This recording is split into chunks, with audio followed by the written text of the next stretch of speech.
el texto que iba a tratar. Yo estaba entre dos textos bíblicos, uno en Primera de Pedro y otro en Ageo, y finalmente me decidí por predicar de Ageo capítulo 2, y oyendo a los demás expositores veo que este texto puede realmente ser como una conclusión de toda la conferencia. Dice así la palabra del Señor. La palabra del Señor vino por segunda vez a Ageo el día 24 del mes, diciendo: habla a Zorobabel, gobernador de Judá. Yo estremeceré los cielos y la tierra, y volcaré el carro y a los que montan en él, y caerán los caballos y sus jinetes, cada uno por la espada de su hermano. En aquel día, declara el Señor de los ejércitos, te tomaré a ti, Zorobabel, hijo de Salatiel, siervo mío, declara el Señor, y te pondré como anillo de sellar, porque yo te he escogido, declara el Señor de los ejércitos. Una vez más, vamos a buscar el rostro del Señor en oración. Padre, gracias por todo lo que tú nos has dado hasta aquí en esta conferencia. Gracias por la manera como has usado a cada uno de los expositores que han venido antes para traernos tu palabra. Pero ahora, Señor, de nuevo estamos necesitados de ti. El predicador está necesitado de ti, los oyentes están necesitados de ti. Por favor, ven por tu Espíritu y ayúdanos para que tu palabra ministre a nuestros corazones, alimenta nuestra esperanza, porque tú eres el Dios de toda esperanza, porque te lo pedimos en el precioso nombre de Jesús. Amén.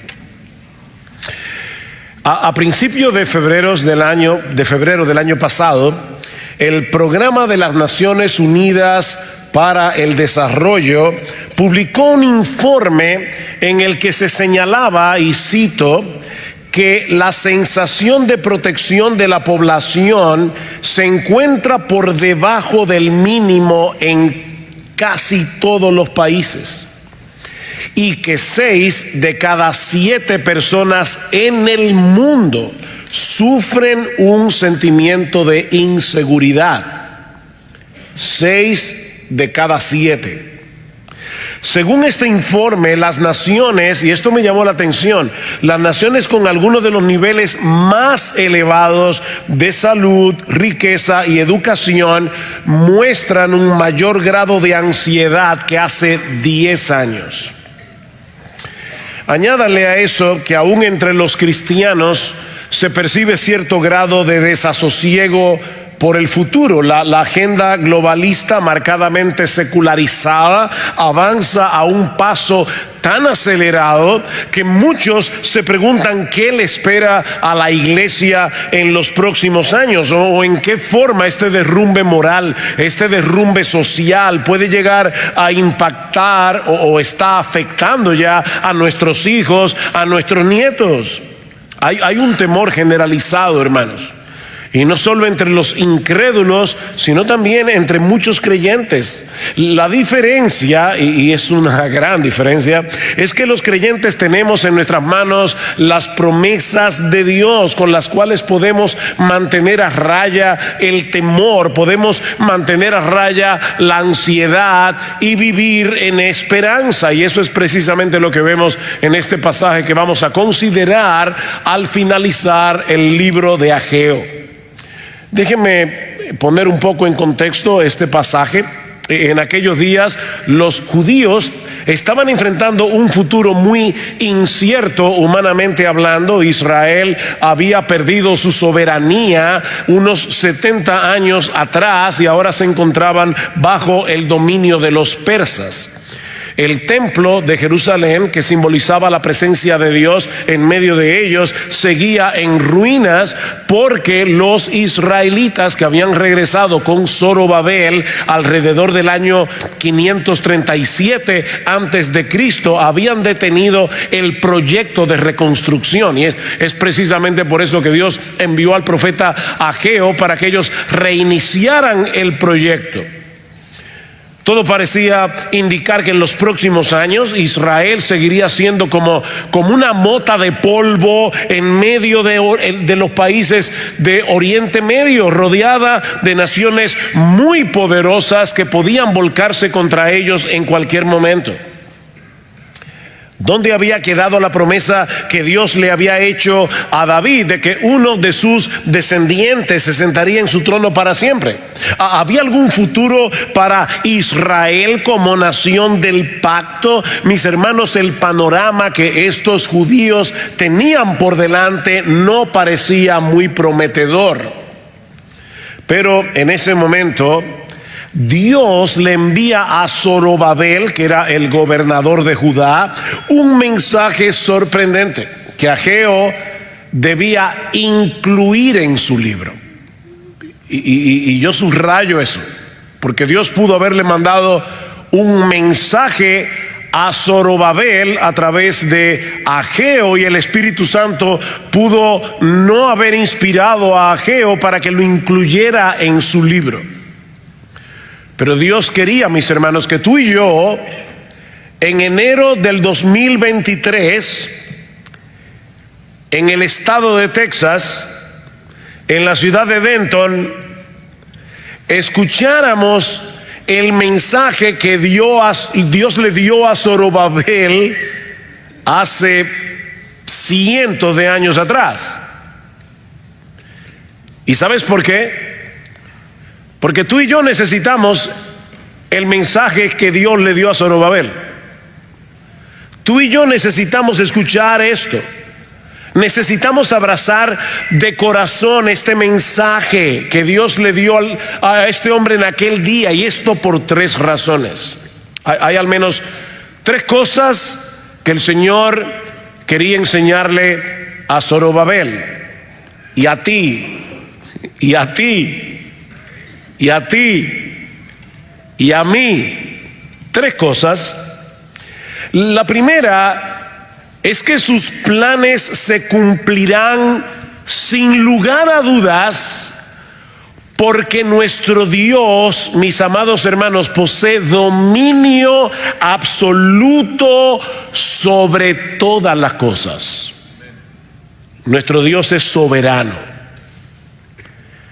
Yo quiero leer el texto otra vez, pero ahora yo quiero añadir en el texto todos los pronombres personales que usa Dios aquí, tanto aquellos que están explícitos como aquellos que están implícitos. Vean el texto otra vez. La palabra del Señor vino por segunda vez a Ageo el día 24 del mes, diciendo: habla Zorobabel, gobernador de Judá. Yo, si fuera argentino dijera yo, y así lo enfatizo más: estremeceré los cielos y la tierra, y yo volcaré el trono de los reinos, y yo destruiré el poder de los reinos de las naciones, y yo volcaré el carro y a los que montan en él, y caerán los caballos y sus jinetes cada uno por la espada de su hermano. En aquel día, declara el Señor de los ejércitos, yo te tomaré a ti, Zorobabel, hijo de Salatiel, siervo mío, declara el Señor, y yo te pondré como anillo de sellar, porque yo te he escogido, declara el Señor de los ejércitos. 7 veces en 3 versículos Dios dice: yo lo haré, yo lo haré, yo lo haré. Mis hermanos, esto no es lo que Dios tiene la esperanza de tal vez, posiblemente hacer. Si las circunstancias son favorables, siempre que no suceda nada imprevisto. No.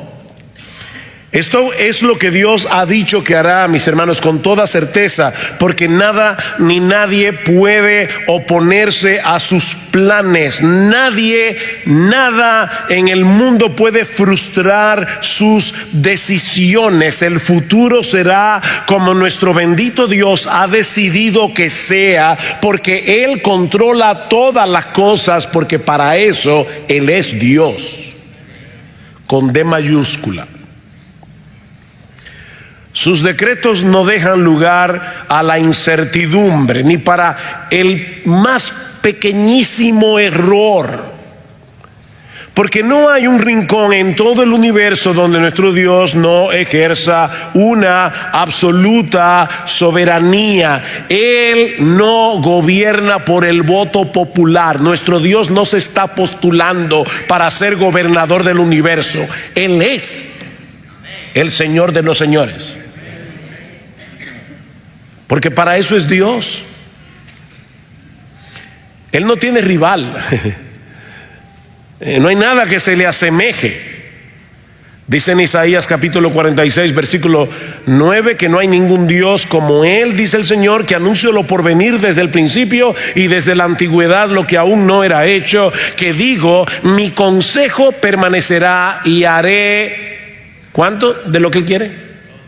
Todo, no un 50%, no un 75%, no un 99%. Yo haré todo lo que quiero. Todo lo que quiero. No existe un poder sobre la tierra que pueda ponerle resistencia. Nabucodonosor, Daniel capítulo 4. Lamentablemente Nabucodonosor tiene una mejor teología que muchos que se dicen evangélicos en el día de hoy. Todos los habitantes de la tierra son considerados como nada, comparados con Dios. Mis hermanos, toda la humanidad queda reducida a nada, y eso incluye a los ricos, eso incluye a los poderosos. Él hace según su voluntad en el ejército del cielo y en los habitantes de la tierra, y no hay quien detenga su mano y le diga ¿qué haces? Ni en el cielo ni en la tierra existe un poder que pueda frenar, que pueda frustrar los planes de Dios. Isaías 40:15, me encanta este texto. He aquí que las naciones le son como la gota de agua que cae del cubo, y como menudo polvo en la balanza le son estimadas. Déjame hacerte una pregunta. ¿A ti te parece que la ONU es muy poderosa? ¿Te produce algún temor el poder militar de Rusia, de China, de los Estados Unidos?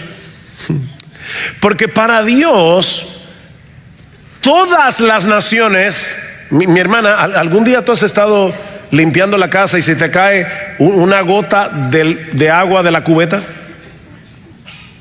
Bueno, cada vez que ahora tú veas una gota de agua que se te cae de la cubeta, esos son todas las naciones juntas. Yo quisiera hacer una pregunta. ¿Alguno de ustedes alguna vez ha ido al supermercado y mete en una bolsa, ¿verdad?, algunas frutas, y cuando la va a pagar le dice a la dependiente, por favor, límpiala bien, porque no quiero que la fruta tenga algo de polvo y ese polvo encarezca la fruta? No, porque ese polvo no va a variar el precio. Bueno, lo que dice Isaías es que todas las naciones de la tierra son como menudo polvo en la balanza. Nada. Como nada son todas las naciones delante de Él, sigue diciendo Isaías, y en su comparación serán estimadas en menos que nada y que lo que no es. ¿Saben, mis hermanos, por qué es que nosotros nos atemorizamos? Porque solemos comparar el poder de las naciones con nosotros. Y cuando yo comparo el poder de Rusia conmigo, imagínese usted.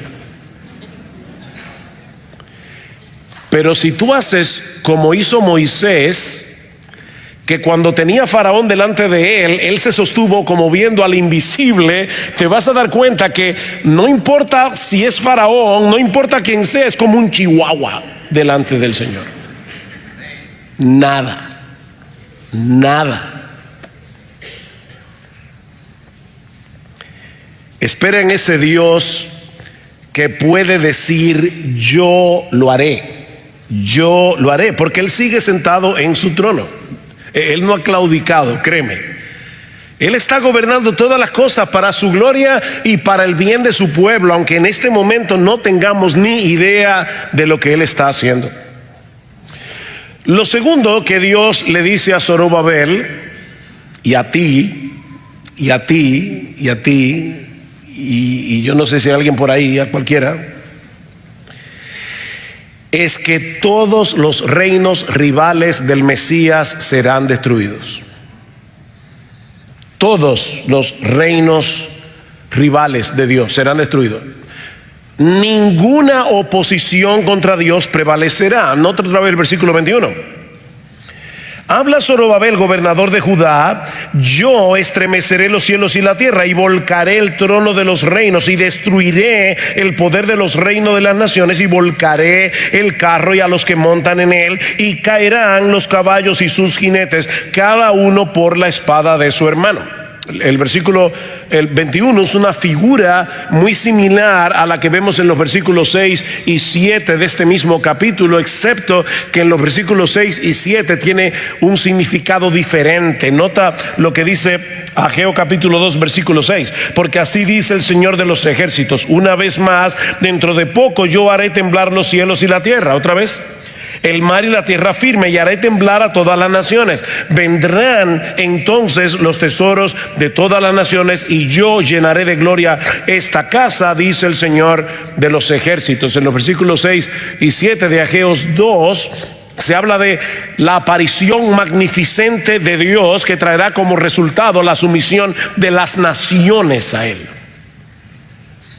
Esta profecía se repite una y otra vez a través de los profetas. Ellos visualizaban ese día en que habrían de cumplirse las promesas, o la promesa que Dios le hizo a Abraham, de que a través de uno de sus descendientes serían benditas todas las familias de la tierra. Dice en Sofonías capítulo 3 versículo 9 que Dios daría a los pueblos labios puros, para que todos ellos invoquen el nombre del Señor, para que les sirvan de común acuerdo desde más allá de los ríos de Etiopía. Mis adoradores, mis dispersos traerán mi ofrenda. Ven, Dios se aparece y los pueblos se rinden a Él. Y yo creo personalmente que esta profecía se cumplió cuando Dios el Hijo se hizo hombre en su primera venida. Desde entonces nuestro Dios ha estado construyendo un enorme templo espiritual formado de piedras vivas, con gentes de todo pueblo, tribu, lengua y nación. Un hermano me preguntó esta mañana: pastor, muy serio, me dijo, ¿usted cree que los mexicanos vamos al cielo? A pesar del Chile, sí, si se arrepienten y se convierten al Señor. Todas las naciones, todos los pueblos, ahí vamos a estar: dominicanos, hondureños, guatemaltecos, costarricenses, argentinos, chilenos, puertorriqueños, cubanos. Ya no sigas, son muchos países latinoamericanos. Todas las naciones vendrán y adorarán al Señor. Pero en los versículos 21 y 22 el panorama es muy diferente, porque aquí no se habla de salvación, sino de destrucción. O sea, en los versículos 6 y 7 se habla de esa aparición de Dios que trae salvación. Pero en los versículos 21 y 22 el panorama es de destrucción. De hecho, se usa el mismo lenguaje de cuando Dios destruyó a Sodoma y Gomorra. Lo que Ageo está describiendo aquí es muy similar a lo que se describe en el Salmo 2, una absurda conspiración universal contra el Señor y contra su Cristo. Y nosotros tenemos que saber, mis hermanos, que esa conspiración está condenada al fracaso desde el principio. ¿Por qué se amotinan las gentes y los pueblos piensan cosas vanas? Se levantarán los reyes de la tierra y príncipes consultarán, unidos contra el Señor y contra su Cristo. Esto es una total ridiculez. Dice en el versículo 4: el que se sienta como rey en los cielos, el Señor se burla de ellos. ¿Ustedes creen que el presidente de los Estados Unidos de Norteamérica se va a poner a temblar porque le anuncien que viene una turba de rebeldes para derrocar al gobierno armados con palos y piedras? Yo no creo. Biden se va a reír, supongo. Dios se reirá. Dios se ríe de eso. Mis hermanos, esta conspiración no produce ninguna alarma en el cielo. Dios no está temblando por la agenda globalista. Dios no está temblando por el avance de la ideología de género. Dios no está temblando por el avance del movimiento LGBTQ. Pregunta, estas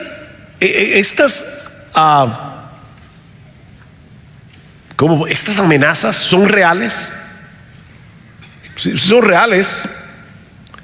Mis hermanos, todos estos organismos internacionales que pretenden imponer su dictadura ideológica sobre países como los nuestros son reales. Pero el resultado final de esta guerra ya se decidió. Ya está decidido. Y puede ser que ganen algunas batallas y porque el Dios soberano lo decrete así. Ellos ganarán algunas batallas aquí o allá, pero no ganarán la guerra.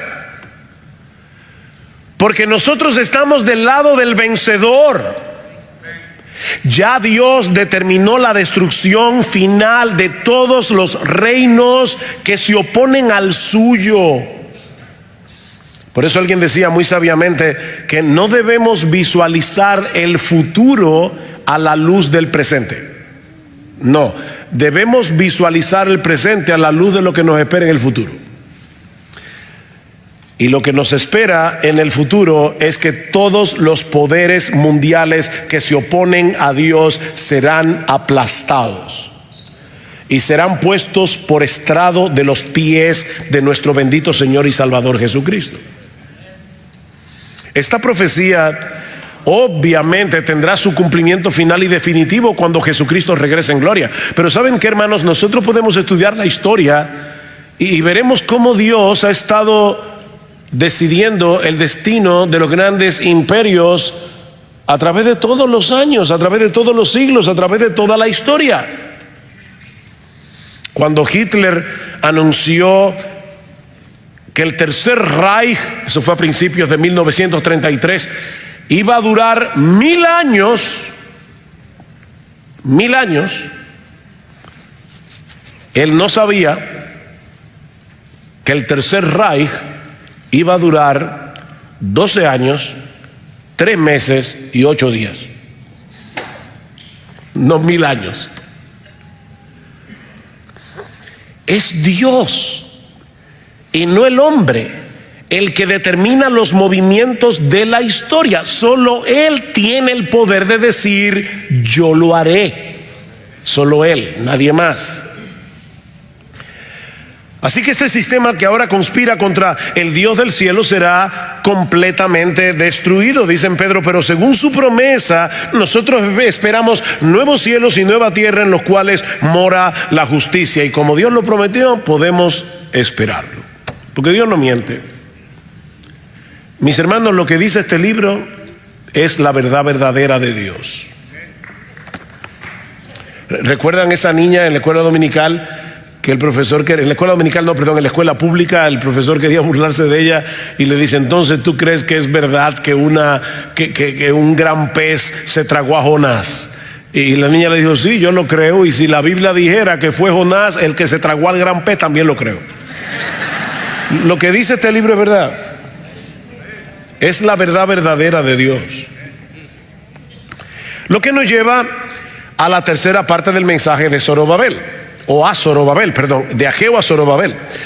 Y es que la línea davídica, recuerden, estamos en el año 500 y pico antes de Cristo, y Dios le dice a Zorobabel: Zorobabel, como yo soy soberano, yo quiero que sepas que la línea davídica será preservada hasta el establecimiento del reino del Mesías. No te preocupes por eso. Eso va a suceder. Versículo 23.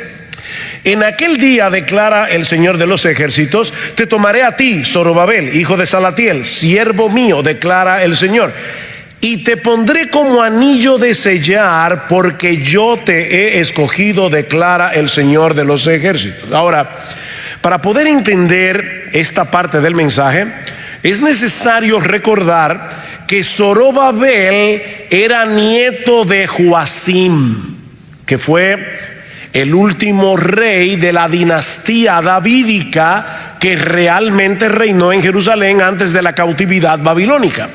Después de él hubo un rey títere llamado Sedequías, a quien Nabucodonosor puso en el trono luego de llevarse a Joacim al cautiverio. De manera que Zorobabel era un descendiente legítimo del rey David, aunque en este momento de la historia obviamente no tenía posibilidad alguna de volver a ocupar el trono de Israel, porque esa nación, Israel, había perdido su autonomía política, ya lo dijimos al principio. Ellos estaban bajo el dominio de los persas, que habían reconocido a Zorobabel como gobernador de Judá.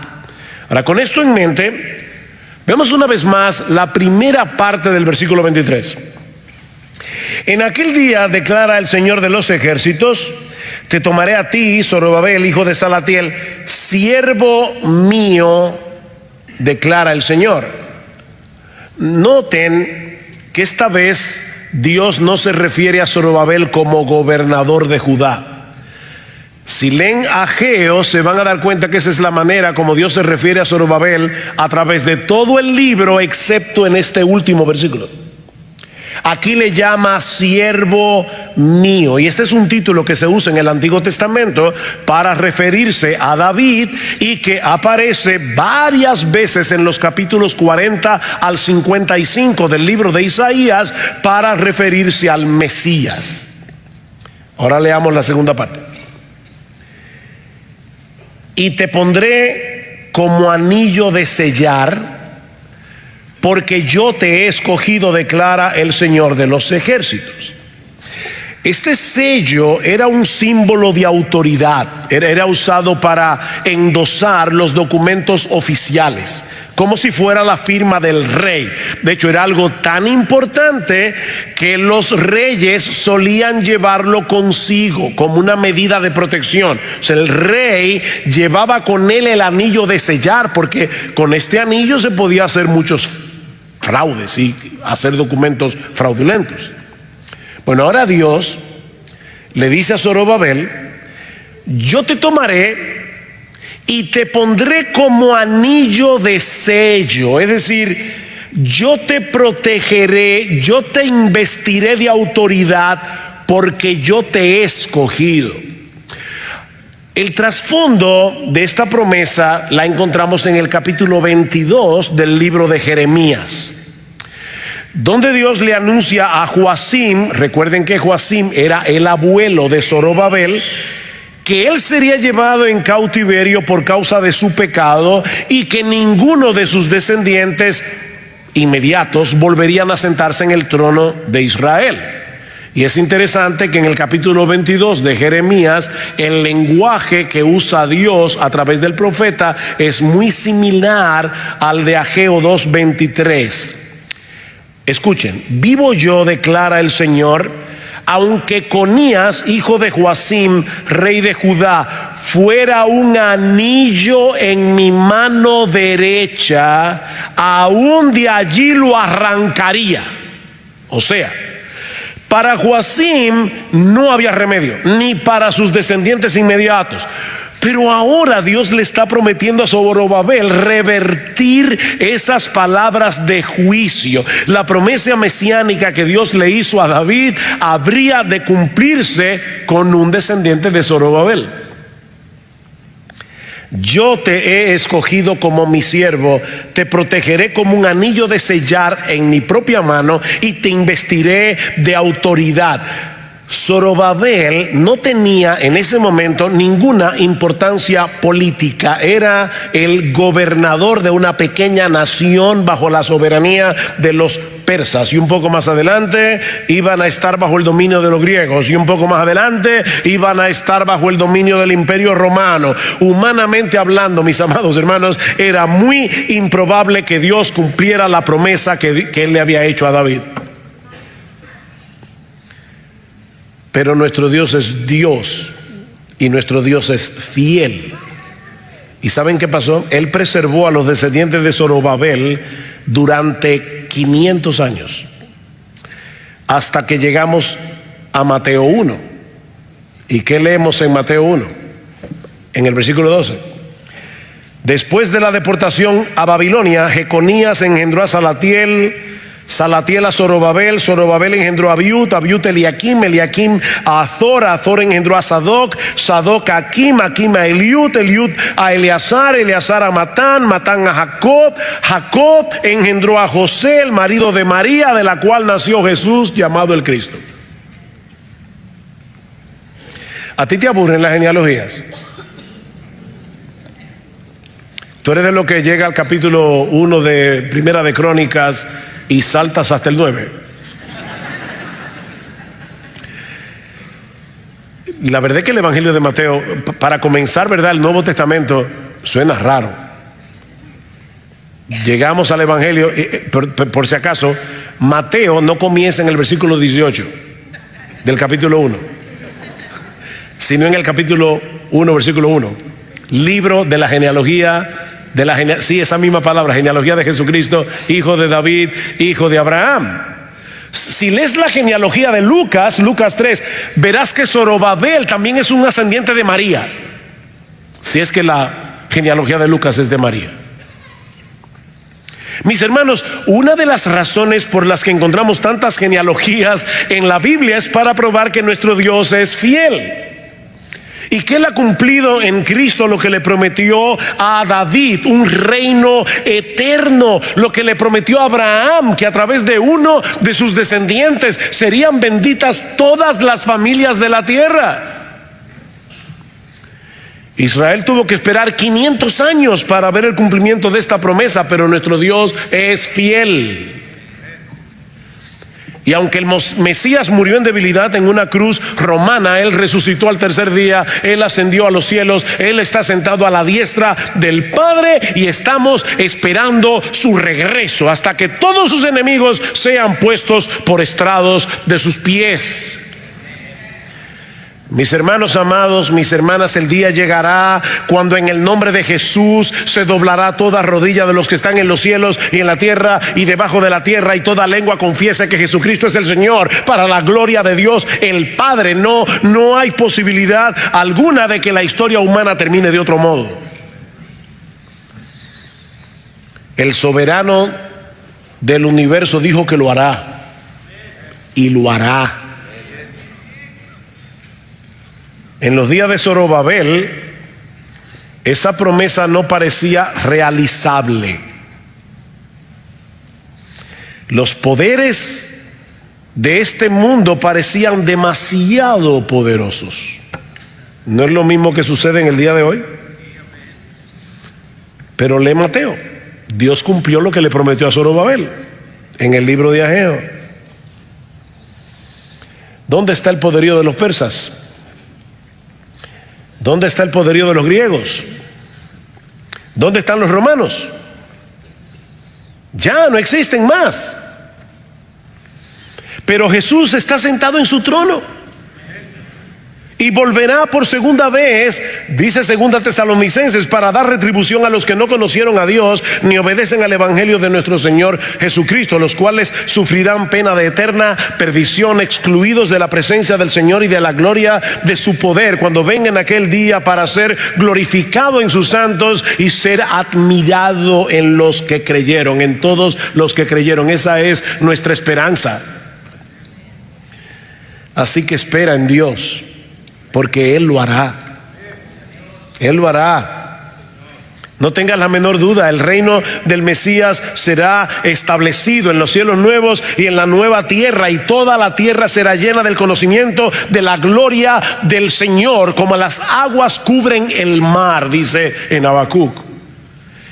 Toda la tierra será llena de la gloria del Señor. Ahora, hay un detalle adicional en este pasaje que no podemos pasar por alto. Mis hermanos, ¿para qué Dios le dijo todo eso a Zorobabel? Recuerden, los judíos están reconstruyendo el templo. El resultado no ha parece muy espectacular. Todavía Israel no tiene autonomía política, rodeado de naciones poderosas, y Dios se le aparece a través de Ageo y le dice: no te preocupes, mira lo que yo voy a hacer. La pregunta es ¿para qué? Era para que Zorobabel se sentara tranquilo y dijera: bueno, ya no importa, porque ya Dios dijo que lo iba a hacer, así que yo puedo sentarme tranquilo a esperar que pase. Los malos serán destruidos y nosotros reinaremos con el Señor. ¿Fue para eso? ¿Para que Zorobabel se quedara tranquilo? ¿O fue para animarlo a continuar con la reconstrucción? ¿Para qué ustedes creen que fue? ¿Era para que él dejara de hacer las cosas? Dios lo hará, ese es su problema. ¿O era para que Zorobabel continuara trabajando, poniendo piedra sobre piedra, con la vista puesta en ese futuro glorioso que nos espera? ¿Qué dice Daniel capítulo 11 versículo 34? Que el pueblo que conoce a su Dios se esforzará y actuará. Estas promesas no deben llevarnos a contemplar con pasividad todo lo que está pasando a nuestro alrededor. Nosotros somos la sal de la tierra, nosotros somos la luz del mundo. Hay algo que tú y yo debemos hacer en medio del caos que nos rodea, pero con la vista puesta en ese futuro glorioso que nos aguarda. Estos versículos finales de Ageo complementan la exhortación de los versículos 4 y 5. Vayan conmigo allí. Pero ahora esfuérzate, Zorobabel, declara el Señor. Esfuérzate tú también, Josué, hijo de Josadac, sumo sacerdote, y esfuércense todos ustedes, pueblos de la tierra, declara el Señor, y trabajen, porque yo estoy con ustedes, declara el Señor de los ejércitos, conforme a la promesa que les hice cuando salieron de Egipto. Mi espíritu permanece en medio de ustedes, no teman. ¿Qué nos prometió nuestro Señor? He aquí, yo estoy con vosotros todos los días hasta el fin del mundo. En otras palabras, Dios le está diciendo a Zorobabel: continúa poniendo piedra sobre piedra sobre piedra en este templo que no parece tan impresionante, porque ese esfuerzo que a tus ojos parece pequeño es el eslabón de algo mucho más grande que Dios está llevando a cabo en la historia de la redención. Tal vez te parece poco lo que tú puedes hacer para el avance del Evangelio. Tal vez, pastor, estás en una iglesia pequeña y nadie te conoce. Tú no sales en YouTube, no te invitan a ninguna conferencia, excepto para que escuches. Y tú dices: ¿qué yo estoy haciendo? La obra del Señor. La obra del Señor. Jesucristo está edificando su iglesia con millones de pastores desconocidos. Como me decía una hermana con la que conversamos mi esposo y yo esta semana, me decía: yo no sé, yo tengo esta página web y estamos tratando de hacer la obra del Señor, pero es un grupo de nadies que está ahí trabajando. Yo le decía: no te preocupes, mi hermana, que Dios hace mucho con un ejército de nadies. Nadie por aquí, nadie por allá, nadie por allá. Somos nadies, pero Él es todopoderoso. De verdad, hermanos, pónganse en el lugar de Zorobabel en ese momento. Es que eso no parecía posible. Y Dios le está diciendo: óyeme, Zorobabel, yo sé que si tú comparas lo que tú estás haciendo en este templo con el de Salomón, esto te parece tan... En República Dominicana usamos una palabra, no sé si se entiende, un cuchitril. Es como... ¿se entiende? Eso mismo. Pero Dios estaba haciendo lo que Él había prometido que haría con todos esos cuchitriles. Tú eres un cuchitril, tú y tú y tú y yo. A mí me encanta como lo dice en Isaías: no temas, gusano de Jacob. ¿Qué aliento? Porque si dijera: no temas, gusano de Jacob, mañana te convierto en león. No me malentiendas. Tú eres un gusano y seguirás siendo gusano. Pero un gusano en las manos de Dios puede trillar montes. Es que estamos en las manos de Dios. El Dios que dice: yo lo haré. Yo lo haré. Podemos vivir en esperanza. Padres, yo sé porque yo soy padre. Yo sé que muchas veces uno está lidiando con los hijos y parece que no está pasando nada. Bueno, sí está pasando algo, pero para atrás.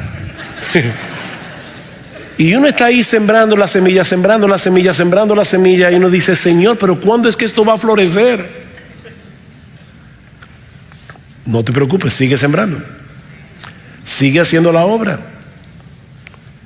Porque Dios obra con muchos nadies. El libro de Ageo nos exhorta a poner en orden nuestras prioridades, nos exhorta a mirar hacia el futuro, nos exhorta a ver lo que Dios va a hacer, está haciendo en la historia para la gloria de su Hijo. Y solo así vamos a poder mantener a raya el temor mientras seguimos corriendo con paciencia esta carrera con los ojos puestos en Jesús, que es el autor y el consumador de nuestra fe. Déjame darte un vislumbre, y con esto concluyo, de cómo termina esta historia. ¿Cómo termina esta historia? ¿Recuerdan la ilustración de ayer? No recuerdo cuál de los pastores decía que estaban ahí un grupo de soldados, citando el libro de Piper, de Dios es el Evangelio. Están ahí los soldados en las líneas enemigas, están cautivos, no parece que nada está pasando, están desanimados, hasta que meten una radio de contrabando y ellos comienzan a oír que ya los aliados están llegando y que ya la guerra está a punto de terminar. Los enemigos están ya prácticamente destruidos. Y de repente estos soldados que están allí todos atemorizados comienzan a decir: ya, nuestra liberación está ahí por llegar. Bueno, déjame encenderte la radio. Escucha qué es lo que Dios está haciendo y a dónde que va a parar todo esto. Apocalipsis 5:8. Cristo toma el libro que contiene los decretos de Dios para la historia humana. Abre el libro. Y los 4 seres vivientes y los 24 ancianos se postraron delante del Cordero. Todos tenían arpas y copas de oro llenas de incienso, que son las oraciones de los santos. ¿Te parece que Dios no está oyendo tus oraciones? Señor, detén esta agenda perversa. Y sigue moviéndose hacia adelante. Dice: ¿qué es lo que Dios está haciendo? ¿Dónde están mis oraciones? No te preocupes. Dios las está guardando en algún lado. Y en el capítulo 8 de Apocalipsis dice que cuando el Señor hizo así, tomó esa copa llena de oraciones y la volteó. Hubo truenos, relámpagos, hubo un silencio en el cielo como por media hora. ¿Tú crees que Dios no está oyendo tus oraciones? Dice que todos tenían arpas y copas de oro llenas de incienso, que son las oraciones de los santos.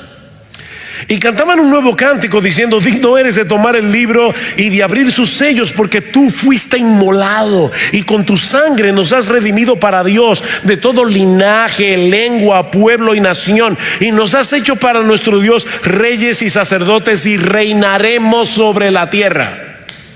¿Hay alguna duda ahí? Reinaremos sobre la tierra. Y miré y oí la voz de muchos ángeles alrededor del trono y de los seres vivientes y de los ancianos, y su número era millones de millones, que decían a gran voz: el Cordero que fue inmolado es digno de tomar el poder, las riquezas, la sabiduría, la fortaleza, la honra, la gloria y la alabanza. Y a todo lo creado que está en el cielo y sobre la tierra y debajo de la tierra y en el mar, y a todas las cosas que en ellos hay, oí decir al que está sentado en el trono y al Cordero: venidero sea la alabanza, la honra, la gloria y el poder por los siglos de los siglos. Los 4 seres vivientes decían amén, y los 24 ancianos se postraron sobre sus rostros y adoraron al que vive por los siglos de los siglos. Así termina esta historia. Y tú y yo somos parte de ese ejército. Aleluya. Alabado sea el Señor nuestro Dios. Dios dice que lo hará.